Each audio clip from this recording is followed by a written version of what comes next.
ตอนป่าทุกคนได้11 โมงแล้วเป็นตะยานคือกันเลยก็ได้หากินแต่ว่ามีหาสิกินนานคักเลยทุกคนแต่ว่ามีเงินทุกคนแต่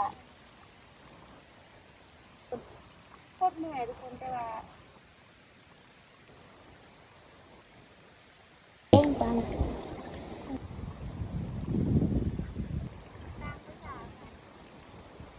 เอาทำอ้อยแล้วคือมีปลาเข้าไว้เดี๋ยวชมคนจะสุกจะไม่ได้กับมือเลยแรงทุกคนเพื่อจะได้กินตอนแรกอาหารเป็นคำพามืองานทองแท้ดิบต่อ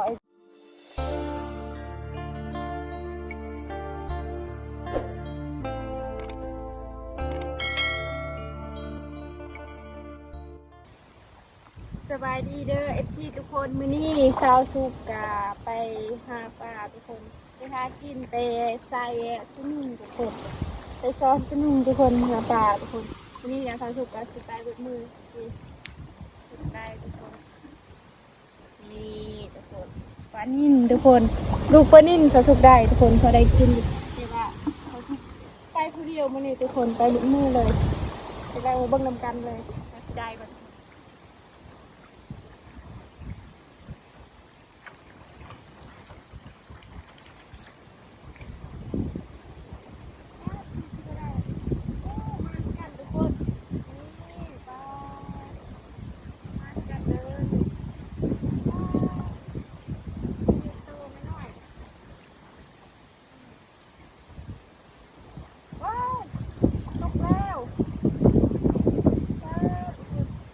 สุขานและอินปลา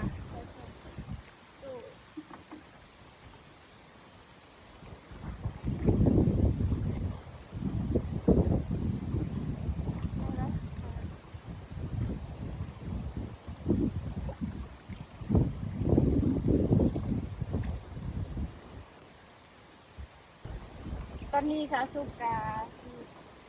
พักก่อนทุกคน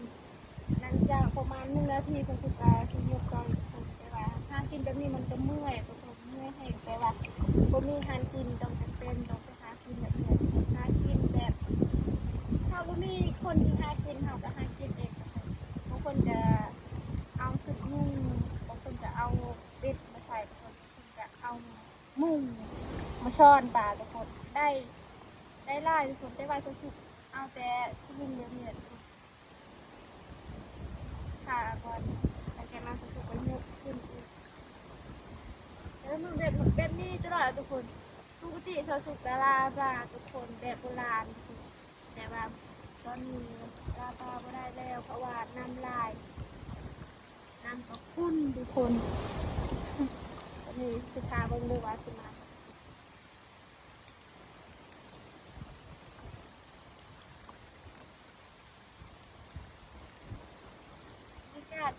กัดกลางเที่ยงเลยทุกคน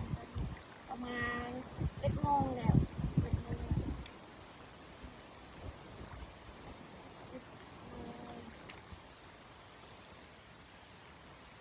นี่ก็ว่ามีคนเลยเป็นตะยานคือกันเลยแต่ว่าเป็นหากินแบบนี้ทุกคนก็ได้หากินแต่ว่ามีหาสิกินตอนนี้ก็คือเขาคือนำเลยทุกคนถ้าอยากเข้ากับกินถ้าไม่อยากกะสอนตอน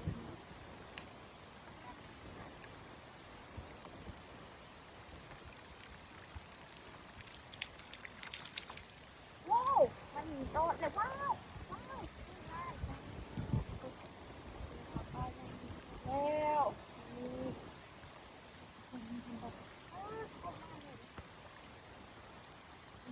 บอกนานครับทุกคนจะรู้แบบนี้แหละทุกคน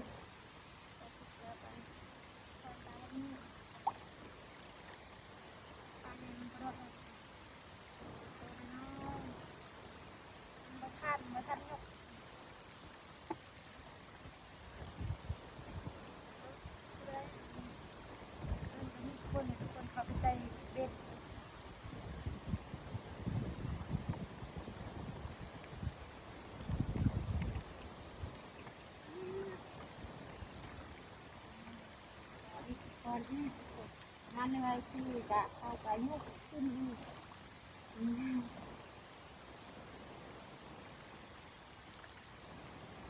แล้วก็ขึ้นตามเพื่อนส่วนมันจะมันเป็นน้ำเซราโนหัวว่าทุกซาลาวอะไรนะนี่ก็แต่ว่าบ้านสุกว่าต้มเปรี้ยงทุกคนต้มเปรี้ยงช่วยเปรี้ยงหรือว่าซาลาวจะอะไรทุกคนก็คือกับไม่หูกันถ้าผู้ได้หูกับเม่นบอกเลยท่านว่าได้คำดูขึ้นทุกคนจะได้ไล่เปล่าเวลาทำคำไม่ได้เพื่อกับบ่มีทุกคนทำไง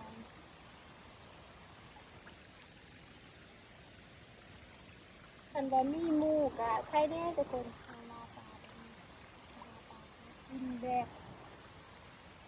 บ้านเฮาทุกคนท่านบ่หากินกับบ่มีทางกินบอกว่านอกจากเมืองแล้วก็ท่านผู้ใดมีเงินกับเข้าเมืองเสื้อหามอยู่เมืองแต่ว่าสำหรับชาวสุขกับบ่มีเงินทุกคนก็ที่จะหากินเองเลยเดี๋ยวคืออย่างกะหาไปหาเองไปใส่กับไปคนเดียวก็มีไปนำ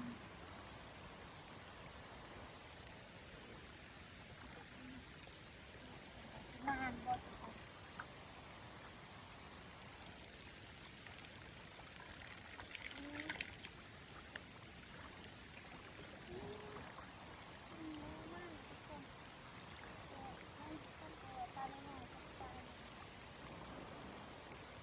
ปลามันมี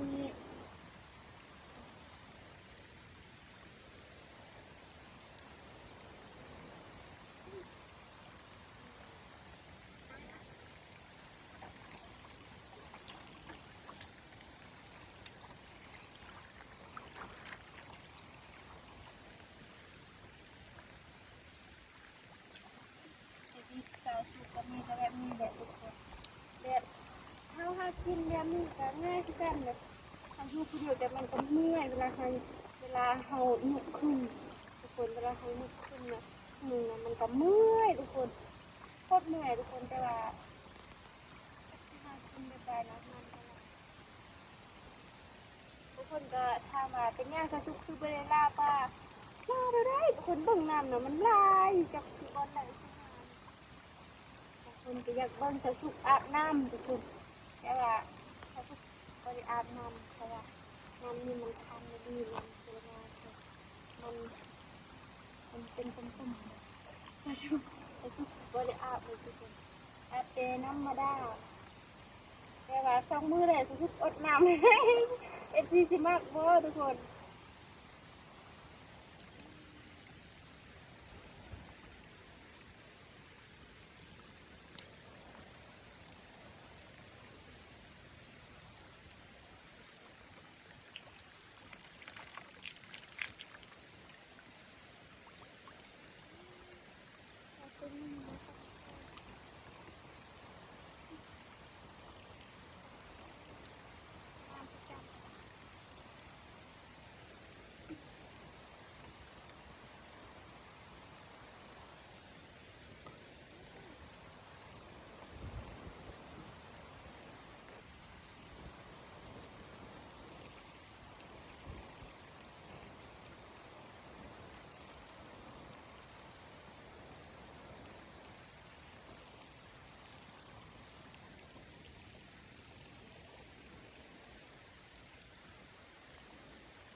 แต่ว่ามีแต่ปลาน้อยเลย ม่านบ่ เออ โอ้ม่านแท้เนาะ อืม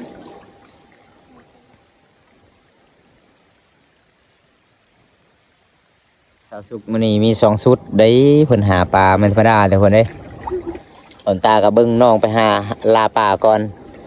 เอาสะดุงมาสอนปลาก่อนทุกคนวิถีชีวิตสาวลาวบ้านนี้ทุกคนอันยามแรงๆนี่เต็มเนาะเขาเจ้าสอนมุงเนาะ แม่ ตาบอมตามาเมื่อกี้นี่ก็ได้พอบ่าวน้อยคนหนึงเพิ่นกำลังใส่เบ็ดหาปลาโอ้ เซ่จะเห็น อยู่พุ่นจักมานหรือบ่รุดตลอดแก้แล้วนะ โบจะแค่ไหนนะ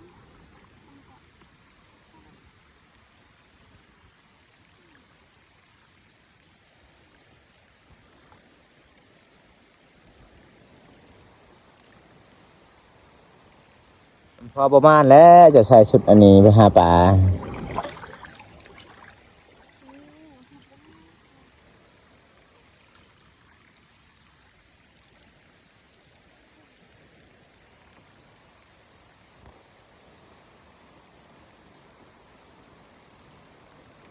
เอามาลุ้นต่อนำกันทุกคน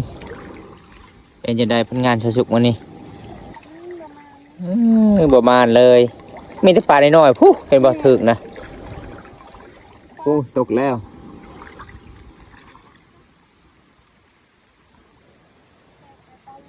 เมื่อยสักกันเนาะไปหาคนเดียวเนาะยกขึ้นยกลงยกขึ้นยกลงโอ้เบิ่งพนักงานน้องคนทุกคน เป็นจังได้พนักงานน้องวันนี้ปลาได้หลายอยู่เลยทุกคน มีปลาเน่นมีปลาขาวไปพร้อมท่านได้แล้วเจ้าค่ายบ่สุสุกินเองมีหยังคือบ่ได้ขายอยู่ในเมือง มันบ่หลายนะ เอ่อ มาสิกินก็ยังบ่คุ้ม โอ้แสดงว่าหาเองกินเอง แม่ อืมขอยเลยคิดว่าเจ้าสิขายเด้ คันว่ามีหลายแต่ถ้า ขายโลนึงเท่าไรโลนึงส่วนไรบางกระเจ้าขาย ไม่มีอะไรเคยไปเคย พอแล้วเจะบ่ได้เงินจากซื้อสะดุกเจะได้ปลาเจะบ่ได้ขายอยากกินเองตลอด กินเองเลยให้อิ่มโดงก่อน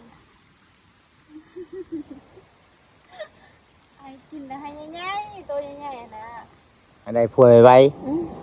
อืม แต่นี่บ่มีใครมาก ตุ้ยเลยจนนี้ตอนนี้ข่อยเบิ่งเจ้านี่ ตุ้ยเลยบ่ โอ้ เคยกินข้าวหลายค่ะแล้วมันตุ้ย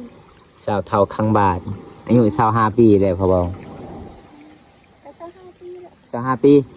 โอ้สาวเท่าข้างบ้านแล้วเจ้าไปใส่ไปผู้เดียว คนอื่นเอาพัวหมดแล้ว แล้วช่างมันก็เข้ากับมีคนหนักเลยนะเอาไง ปลาใหญ่ปลาใหญ่ ใช่จังไง ถึกแล้วเห็นบ่โอ้ มันคักเนาะ ปลามานเลยหอมนี่ เป็นบก อืม บ้านกัน มานเนาะโอ้มันแท้มันว่าเลยทุกคน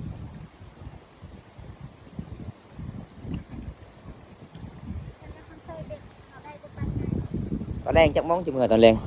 ประมาณ4 โมง 4 โมงแรงพอได้กินอาหารแรงเลยเนาะ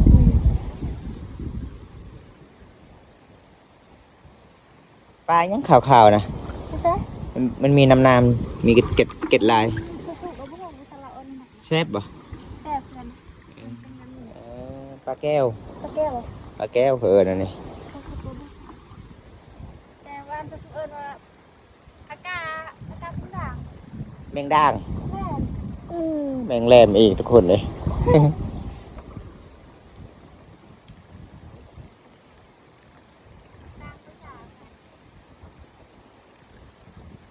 เบิ่งเจ้าหาปลาในม่วนเลยสุกๆเอ้ย ม่วนบ่ให้เจ้าบ่ได้ใส่ให้กับ ยันแล้วบ่มีเหือไปบ่ได้เดี๋ยวนางคอยสิไปตึกอยู่นี่คือกัน เอาสะดุ้ง เจ้าก็มีสนุกทุกคน บางข่อยไม่ได้นี่แหละเขาหากิน มันค่อยมีแต่ค่อยได้ โอ้โหเก่ง คน เนาะ อื่นมีแต่ใส่แบบเอามุ้งแล้วก็สนุกแบบน้อยๆนะเอาไปช้อนตาม จะบริยานปิงบ่ ย่านคือกันเด้ ก็เห็นปิงจับขาเจ้าได้ ใช่เจอเยอะเอานะเขาย่านเด็ดปีงเนี่ยย่านไปหน่อย ย่านหยังปิงนะอยู่น้ำก็ต้องมีปิงในน้ำมีปลาในนามีเขาเขาเบาเห็นบ่ย่านหยังปิงนะ โอ้ยย่านตัวมันเป็นยกปลาเข้าแล้ว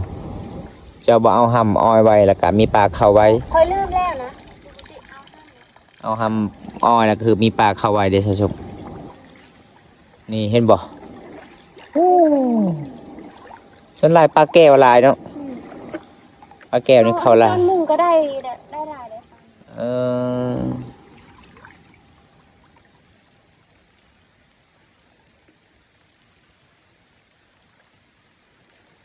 เอาลงต่อบัดนี้ เวลานำขึ้นกระทึก เวลานำลงกระทึก นี่ อันนี้นำยังไม่ทันได้ลงเลยนำยังใหญ่อยู่ ตอนนี้ยังทรงเถื่อยังทรงเถื่อไง นำใหญ่ จึงเบิดเดินได้จึงเบิดนะ ตอนนั้นเดือน12 โอ้แสดงว่าแล้วบ้านเจ้านี่อึดข้าวอึดน้ำแล้วฝนตกแต่เดือน7ฮอดเดือน12พุ่น เดือน12แต่ว่ามัน 5 เดือน อันนั้นแล้วแต่ว่านำบ่หลายนะแต่ว่ามันแต่ว่า โอ้ เป็นลายแบบนี้นะ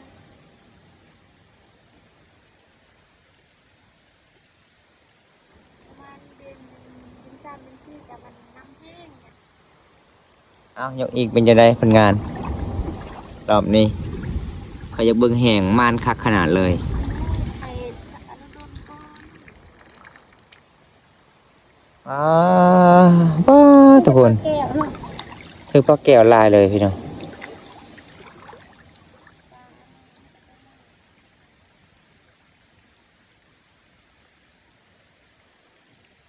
ส่วนลายปลาแก้วนี่เฮ็ดปลาแดกบ่ แม่ โอ้แซ่บเนาะเฮ็ดปลาแดกเนาะ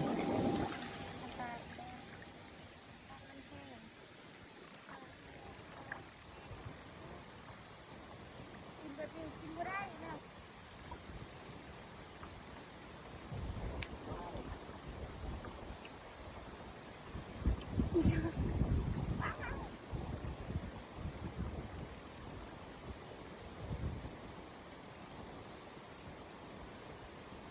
ทารุนๆกัน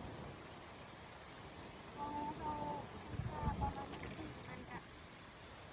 เอา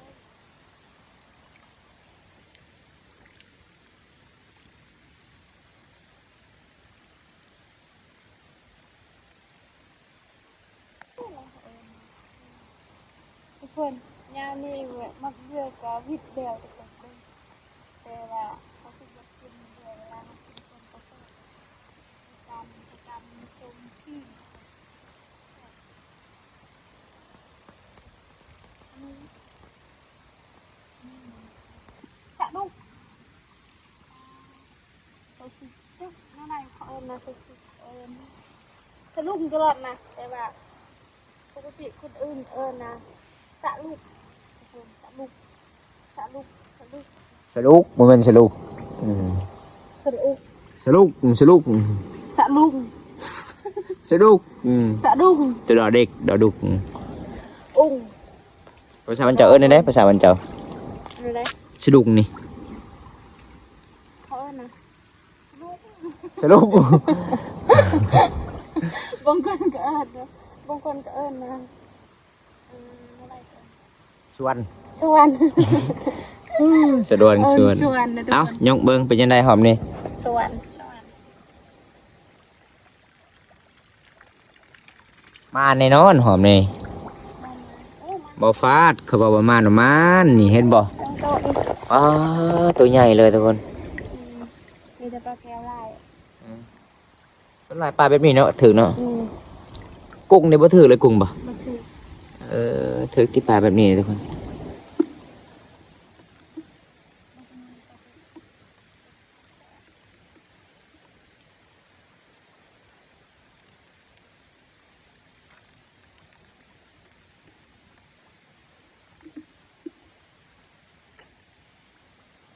มันปลาง่ายตัวง่ายเด้อทุกคนมันประมาณตัวง่ายอยากกินตัวง่ายนะสบายสุดใจไปไงสุดก็ได้ใจเลยได้ปลาชั้นนี่ทุกคนนะกินบอกกันไปปลาใหญ่ทุกคนยังกินบอกสบายสุดใจปลาใหญ่กลับมากินเด้อตอนนี้นะ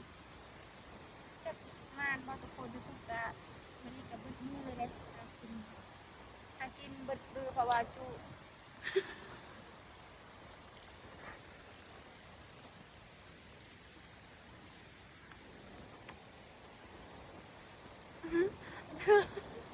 เพื่อนจะจุกเบาภาษาลาวเป็นตลอดนะ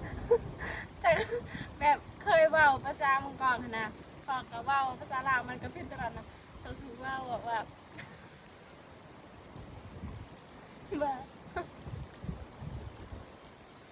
เสียเมื่อเดินแรงกับคนเมื่อเดินแรงเพราะว่าเขาหากินกันเมื่อนั้นเมื่อตอนแรงทุกคนเพื่อจะได้กินตอนแรกอาหารแต่ว่าจะสุกเบาพิจารณาพอพิจารณาผู้ติชาวสุกมากว่าภาษามังกรคนสุกเป็นคนพามังกรงานฟองแก้ว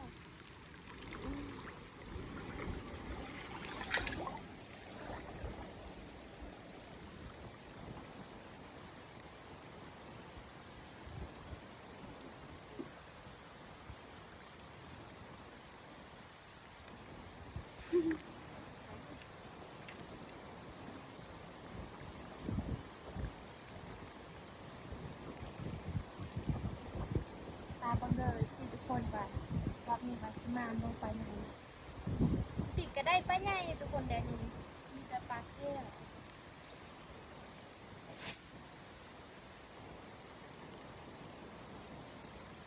มันจะอยู่บนนี่แหละทุกคนไม่ได้ไปใช่เลยบนใดอยู่บนนี้บนนั่นแหละ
เอาสิทุกคน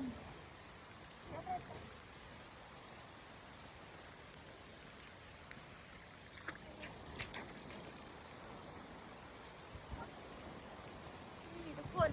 กี่รอทุกคนป้าเพราะว่าน้ำลายที่รอมันก็ออกอยู่ดินเลยทุกคนคุณบอกเพราะว่ายังบ่ทันมี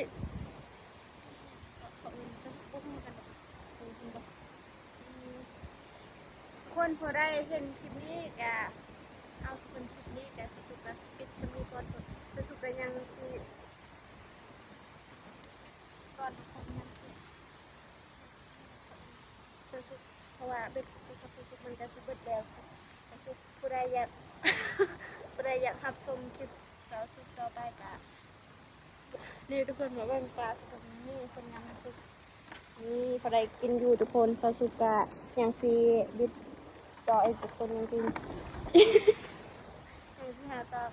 ได้หาชมคลิปนี้กับฝากกดไลค์กดแชร์ฝากติดตามเด้อฝากกำลังใจให้สุกเห็ดคลิปต่อไปทุกคนก็ได้อยากเห็นคลิปมันก็หาชมคลิป